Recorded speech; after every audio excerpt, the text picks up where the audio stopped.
One of the most misunderstood clauses in the United States Constitution is found in Article 1, Section 2. Representatives shall be apportioned among the states by adding to the whole number of free persons 3/5 of all other persons. Known as the 3/5 Compromise, it raises an obvious question. How could the Founding Fathers, who endorsed the idea that all men are created equal, also endorse the idea that some men aren't? In 2013, James Wagner, president of Emory University, answered the question this way.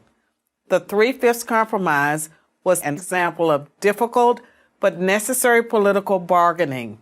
Without it, Wagner argued, the northern and southern states would never have agreed to form a single union.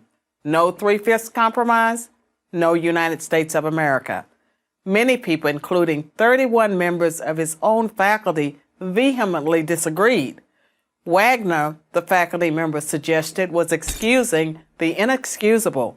They signed an open letter stating that the 3/5 Compromise was an insult to the descendants of slaves and an example of racial denigration. So who's right? Let's look at the text again.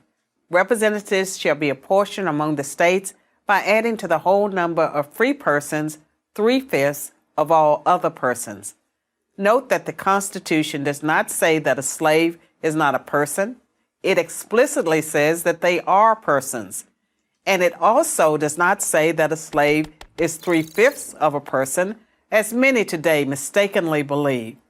The 3/5 description had nothing to do with the human worth of an individual slave, but everything to do with how many representatives each state would have in the U.S. Congress. For that purpose, states could only claim 3/5 of their slave population. The 3/5 Compromise was devised by those who opposed slavery, not by those who were for slavery. Or to put it another way, it wasn't the racists of the South who wanted to count slave populations less than white populations. It was the abolitionists of the North. The framers of the Constitution were deeply divided on the issue of slavery. The free states of the North wanted to abolish it. The slave states of the South wanted to expand it. You might say that the southern slave states wanted to have it both ways. They wanted to count their slaves for the purpose of representation, but they didn't want to give any representation to their slaves. Why did this matter? Let's look at the numbers. In the 1790 census, just 3 years after the Constitution was ratified, the free states of New Hampshire, Massachusetts, Rhode Island, Connecticut, New York, New Jersey, Pennsylvania, and Delaware had a population of about 1.8 million free whites.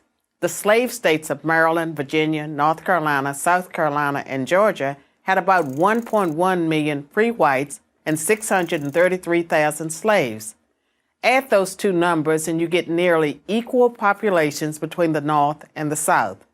By the time of the Civil War, the slave population had grown to 4 million. Imagine how much more powerful slave states would have been without the 3/5 Compromise.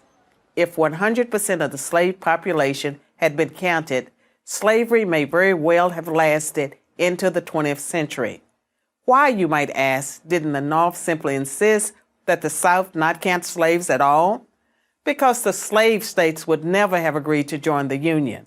They would have formed their own country, and we would have had two nations, one free and one slave, living side by side in conflict from the very start.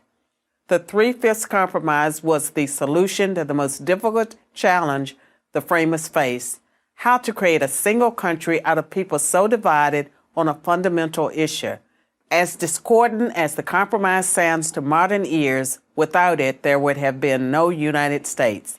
Following his defense of the Compromise, Emory President James Wagner issued an apology to his outraged critics, asking for forgiveness for his clumsiness and insensitivity. As it turns out, Wagner had nothing to apologize for. The 3/5 Compromise didn't deny the humanity of blacks, it affirmed it. I'm Carol Swain for Prager University.